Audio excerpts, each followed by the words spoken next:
ዘር፣ ቋንቋ፣ ሃይማኖት ሳይ ሁሉም ሰው ሊሰማው የሚገባ መልእክት ነው። ይህ ሊባኖስ ሚዲያ ነው። ሰብስክራይብ ሼር አድርግ አልልም። ከወደድከው ከገዛው የምናገረውን አድርግ።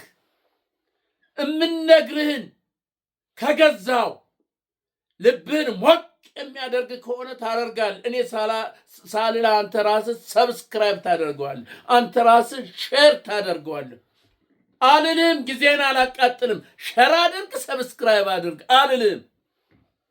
አልልህማ አልልም። በቃ አልልም። ከፈለክ ከገዛው ቋንቋው ከገባ መልእክቱ ከገባ አንተ ራስህ ታስተላልፈዋል። አረ ይሄን ሰምተሃል እንዴ? እንደዚህ እስቲ ብለህ ታስተላልፈዋል። ብዙ ሰው ለኔ ያስተላልፍልኛል። እንዴ ይሄን ነገር ሰምተዋል እስቲ ስማው ብሎ ሳሎት በግድ ሰማዋል። አንተም እንደዛ ታደርጋለህ። ከገዛው ታደርጋለህ፣ ታስተላልፋለህ። ስለዚህ የዛሬ ዋናው ዋርኒንግ ይለዋል እንግሊዘኛው። ዋርኒንግ ማለት ታውቃለህ?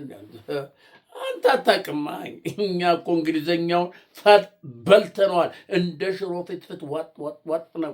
ዋርኒንግ በኢትዮጵያ ምድር ዋርኒንግ። አንተ ዋርኒንግ ዛሬ ሁሉም ሰው መስማት የሚችለውን ነው። ሁሉም ሰው ማወቅ ያለበትን ነው የምነግርህ። እነዚህን ታያቸዋለህ። እነ ኮሎኔል አጣና ዋዛ ነው። ተመልከት። እነዚህ ማነው? እነዚህ በቃ ጀግኖች የጎንደር ፋኖ ሲከፋፍሏቸው እንደ አንድ እንዳይሆኑ አንተ እንደዚህ ነህ፣ አንተ የወረታ ነህ፣ አንተ የአዲስ ዘመን ነህ፣ አንተ የቋራ ነህ፣ እንዴት ሆኖ በዚህ ወጥቶ በዚህ ገብቶ እያለ ውስጡን ገብተው ሲያደርጓቸው መጨረሻ ለምን አለ እኛ አማራ አንድ ነው፣ አማራ አንገቱ አንድ ነው፣ ጎንደር ጎጃም የለም፣ ወሎ ሸዋ የለም እና ለምንድን ነው እኛ እዚህማ እንትን ማንለው? ላንስማማ የቻልንበት ምክንያት ምንድን ነው ብለው አጠኑት። እናቴ ፈለፈሉት፣ ገቡ፣ ደረሱበታ። ማን ምን እንደሚያደርግ አንዳንዱ የሾለከኝ፣ አንዳንዱ ደግሞ ጉሮሮን አነቁት፣ አንዳንዱ ደግሞ እርምጃ ወሰዱበት። ይኸው ዛሬ አንድነቱ በሰረ። ብልጽግና ተጨነቀ። የጨነቀው ዕለት አለ በቃ ብልጽግና እንዲተርበደበደ። የጎንደር አንድነት ሲበሰር፣ የጎንደር አንድነት ሊበሰር ጥቂት ቀናቶች ወይም ሳምንታት ሲቀረው ዶክተር አብይ ሄደና ደብረ ማርቆስ ላይ ምን አለ?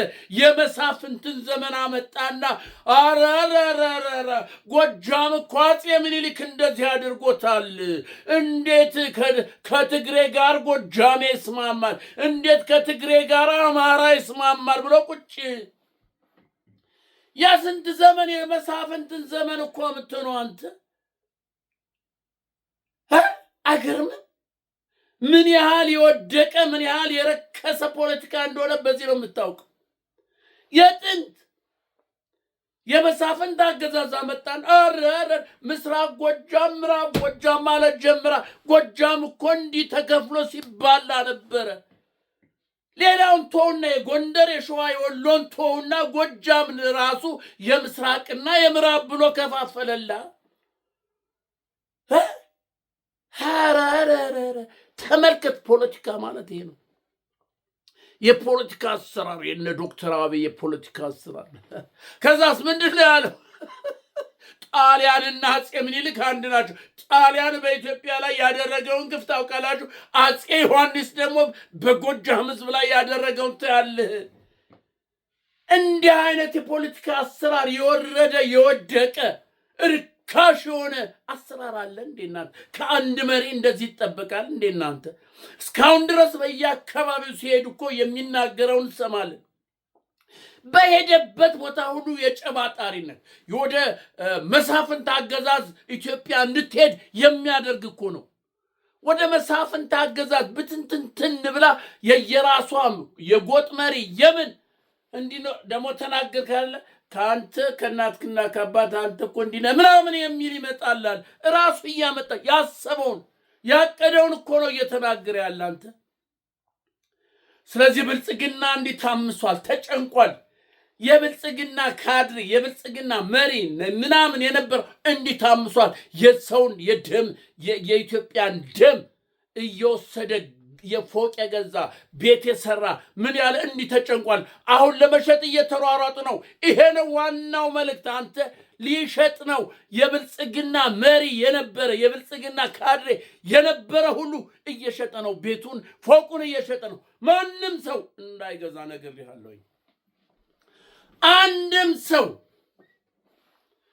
የብልጽግና ውስጥ ደጋፊም ሆነ መሪ ምንድነው ሰራተኛ የሆነ የመንግስት ሰራተኛ የሆነ ቤት ያለው ግዛኝ ምን ቢል በወደቀ በርካሽ ቦታ ማንም ሰው እንዳይገዛ ሩጫው አሁን እንደዛ ነው። የብልጽግና ባለስልጣን ሚኒስቴር ጄኔራል ምናምን በለው የቀበሌ መሪ ምናምን በለው ቤት ለመሸጥ እየተሯሯጡ ነው። ከዚህ በፊት ነግሬያቸዋለሁ። በስልክ ደውሎ ግዛኝ አለኝ። ከዚህ ከ3 ከ4 ወር በፊት ነው አሰምቻቸዋለሁ። ራሱ በስልክ እየተነጋገርኩ እየተደራደርኩ አሁን ደግሞ የፋኖ አንድነት ዶክተር አብይ ደብረ ማርቆስ ላይ ሄዶ የዘባረቀው የተናገረው ይሄ የሚከፋፍል የኢትዮጵያን ሕዝብ ያቆሰለ ንግግር ብልጽግና ወዮ በቃ አለቀልን ብሏል። የብልጽግና አለቅ ይሄ ሰውዬ አስጨረሰን። ስለዚህ ያለን አማር ያለውን ባገኘነው አጋጣሚ እየሸጥን መሽሎኪያ ወይ በኬንያ ወይ በዚህ በደቡብ ምንድነው በጋምቤላ ወደ ደቡብ ሱዳን ባገኘነው አጋጣሚ እድል ካገኘን ለመሽሎክ እኛ ካልሾለክን ቤተሰቦቻችን ለማሽሎክ እያለ ለመሸጥ እየተሯሯጠ ነው። እያየ ነው። አዲስ አበባ ውስጥ፣ ጎንደር ውስጥ፣ ባህር ዳር ውስጥ በተለይ እንዲደርቷል። ባህር ዳር አንዱ ደውሎ እኔ ባህር ዳር ቤት ለመግዛት እፈልጋለሁ እባክህ በቃ አዛጄ ጡረታ ስወጣ ዘና አምልበት በሀገሬ ትብቴ በተቀበረበት የባህር ዳር እናቴ የጣናን ሽንትን የአባይን ሽታ የጣናን ውበት እያየሁ የምኖርበት ቦታ እፈልጋለሁ በተለይ ባህር አካባቢ ብዬ ነግሬው ነበር። እና ለዛሬ ደወለ። ኧረ ስንት አለ አለ። ጣና ዙሪያ የተሰሩ በጣም ዘመናዊ የሆኑ ቤቶች እየተሸጡ ነውና ና ግዛ ልግዛላል። ምን የማን ነው? እሱ የማንም አልፈልግም።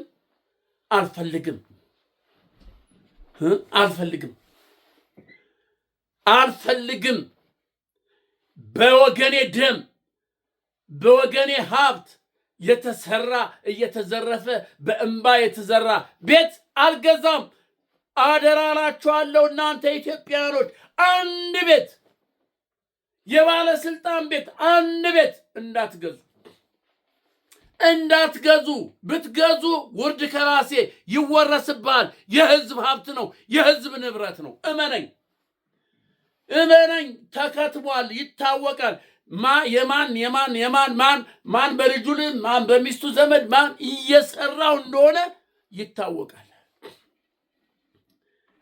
የማን እንደሆነ ይታወቃል እያንዳንዱ ቤት። ከዚህ በኋላ ፈርመ የምትገዛው ቤት በስንት ዓመተ ምህረት የማን እንደሆነ ምን ታውቃለህ? አስረክበ መሄድ አጨብጭበ መሄድ ነው። አንተም የብልጽግና ደጋፊ ነህ ማለት ነው። ስለዚህ እንዳትገዛ። ዛሬ ቤቱ ሽያጭ ድሯል። እንዲህ ነው እየተሽከረከረ ያለ። መጣል በለው በረካሽ ነው በለው። ያን አይተህ እንዳትገዛ። ተጨነቀ ጭንቅ ዶክተር አብይ መጣና አጼ ዮሐንስ እንደዚህ አድርጎ አጼ ዮሐንስ አንተ እንደ አጼ ዮሐንስ ለኢትዮጵያ የሰራለ ኢትዮጵያን አንድ ለማድረግ አማርኛ ቋንቋ የኢትዮጵያ እንዲሆን በቤተ መንግስቱ ያደረገ ለኢትዮጵያ ብሎ ድርቡሽ ላይ ሄዶ መተማ ላይ አንገቱን የሰጠ ጀግና መሪ እኮ ነው አንተ አጼ ዮሐንስ። በአንተ ስም ይጠራ አይደለም። ጎጃም ያውቀዋል፣ ሸዋ ያውቀዋል፣ ጎንደር ያውቀዋል፣ ወሎ ያውቀዋል። መሪዎቻችን እናውቃቸዋል። እና አፄ ቴዎድሮስ እና አፄ ምኒልክ እናውቃቸዋለን። የኢትዮጵያ ሕዝብ ያውቃቸዋል። እነ ፋሲል ማንም የጎንደሩ፣ የጎጃሙ፣ የደቡቡ፣ የጦና ምናምን ብትላቸው እና ማንም ያውቀዋል። ማንም ደግሞ የሰራው ስራ አለ ለስልጣኑ ሲል ለወንበሩ ሲል። ዛሬ አብይ ለወንበር ስትላለ እንዴ ህዝብን እየጨረስክ ያለው? ከነሱ የከፋ እኮ አንተ እየጨፈጨፍክ ያለው አንተ ነህ። ነገስታት ከምትላቸው እና አፄ ቴዎድሮስ እና አፄ ዮሐንስ ጨረሱ ገደሉ ከምትለው የበለጠ እየጨፈጨፍክ አይደለም እንዴ? ንገረኝ ካልክ እነግርሃለሁ። ህዝብን እኮ ቤት ውስጥ ዘግተህ እያቃጠልክ ነው። በጅምላ እኮ እየቀበርክ ነው። ይሄ ሁሉ በአንተ ዘመን አይደል እንዴ የሆነው? አይደለም ወይ? ከነሱ የከፋ በመቶ እጥፍ የከፋ እያደረግክ አይደለም እንዴ? በጀት እየጨፈጨፍክ፣ በድሮን እየጨፈጨፍክ፣ በሚሳይል እየጨፈጨፍክ፣ የመርዝ ጢስ ስለሌለ ነው እንጂ በመርዝ ጢስ ሁሉ ለመግደል እያሰፈሰፍክ አይደል እንዴ? ዶክተር አብይ ተው እንጂ። ታዲያ አንተ ዛሬ የሰራኸውን ይሄንን እልቂት ይሄንን ድርጊትን የዛሬ 100 ዓመት ኦሮሞ የሆነ ኦሮመኛ ተናጋሪ አብይ እኮ በዚህ ዘመን እንዲህ አድርጎ አማራን ጨፍጭፏል ብሎ ከአማራ ጋር እንዲጣላልህ ትፈልጋለህ? ያ ነው እኮ። የለም ዛሬ አማራና ትግራይ አንድ የሆኑ ለዚህ ነው እንጂ ትግራይ በአማራ ላይ ያላደረጉት እኮ ነገር የለም። አሁን በቅርብ ትናንት ብዙ ነገር ተደርጓል። ያለ ነው ስርዓት እኮ ነው። አንተነ በንቲ ወርጌን አልበላህም እንዴ? የራስህን ወገን በላህ እኮ። እና ጫሉን አልበላህም? የራስህን ወገን ለስልጣን ስትል እኮ ነው። እነ ጀዋርን አላባረ እነ ታየ ደንዳን እስር ቤት አልወረወርክም? እነ መስከረም እነ ዮሐንስ በኋላውን ሰብስበ አላጎርክም? ለምን? ለስልጣንህ ለወንበር ስትል እኮ ነው። ስለዚህ ወያኔም ለስልጣኑ ለወንበሩ ሲል አድርጓል። ጊዜው ነው፣ ሰዓቱ ነው፣ እንቀበለዋለን። ያንን ቁርሾ እያነሳን ነው አንተባበር አንልም። በወቅቱ ያደረገው ነው። አፄ ቴዎድሮስ ሸዋ ውስጥ ገብተው ያደረጉትን ወሎ ውስጥ ያደረጉትን በታሪክ ቁጭ ብሎ ተጽፏል። ስርዓቱ ነው። አፄ ዮሐንስ በጎጃም ውስጥ ገብተው ያደረጉት በታሪክ ማንም ሰው ያውቀዋል፣ እናውቀዋለን። ስርዓቱ ነው፣ ህጉ ነው።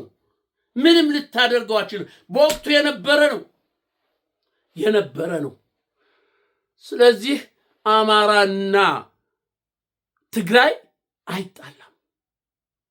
በእርቅ የትናንትናውን እንኳን በእርቅ በአንድነት በመመካከር አንዱ ነው እየመጣልን ነው። ሰምታል እንዴት እንደተቃወመ ትግራይ የተናገርከው ደብረ ማርቆስ ላይ እንዴት ነው እንደ ጮ እንደተንጫጫ ሰምታል። አትመልሰው፣ አንዴ ተፍተዋል።